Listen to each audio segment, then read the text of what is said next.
વાવ થરાદની ધાનેરા પોલીસે નેનાવા બોર્ડર પરથી એમડી ડ્રગ્સની હેરાફેરીનો પર્દાફાશ કર્યો। વાહન ચેકિંગ દરમિયાન એક રિક્ષામાંથી અમદાવાદના 3 શખ્સોએ 47,100 ગ્રામ એમડી ડ્રગ્સ સાથે દબોચી લેવામાં આવ્યો છે। પકડાયેલા મુદ્દામાલની કિંમત ₹3,52,550 આંકવામાં આવી છે। પોલીસે રાજસ્થાનથી ગુજરાતમાં ડ્રગ્સ પહોંચે તે પહેલા જ આ સફળ કાર્યવાહી કરી છે। પોલીસે ફૈઝલ મેમણ, મોહમ્મદ મીર અને ફૈઝાન અહેમદ શેખ નામના આરોપીઓની ધરપકડ કરી વધુ કાર્યવાહી શરૂ કરી છે।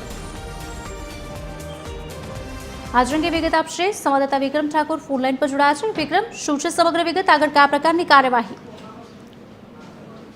જી કુશાલી, ચોક્કસથી વાત કરવામાં તો બનાસકાંઠા જિલ્લાના ધાનેરા પોલીસે નેનાવા બોર્ડર પરથી રિક્ષામાં એમડી ડ્રગ્સ હેરાફેરી ઝડપી પાડી છે। જો કે નેનાવા બોર્ડર પર વાહન ચેકિંગ દરમિયાન રિક્ષામાંથી એમડી ડ્રગ્સ સાથે ઝડપાયા 3 શખ્સો તેમજ પોલીસે હાલતા અમદાવાદના 3 શખ્સોને 47.100 ગ્રામ એમડી ડ્રગ્સ સાથે દબોચી લીધા। તેમજ કુલ રૂપિયાની વાત કરવામાં ₹3,52,550 રૂપિયાનો મુદ્દામાલ સાથે અમદાવાદના ફેસકબાલ પહેલી મેમણ તેમજ મોહમ્મદ શાહ, શાહરૂખ મહેમૂદ તેમજ હસુને મીર અને ફૈઝાન મહેમદ શેખને દબોચી લીધા તેમજ હાથ ધરી આગળની કાર્યવાહી। તેમજ જો કે હાલ તો વાત કરવામાં તો રાજસ્થાનથી ગુજરાતમાં એમડી ડ્રગ્સ ઘૂસે તે પહેલા જ બનાસકાંઠા પોલીસે આ 3 શખ્સોને દબોચી લીધા અને આગળની કાર્યવાહી હાથ ધરવામાં આવી હતી।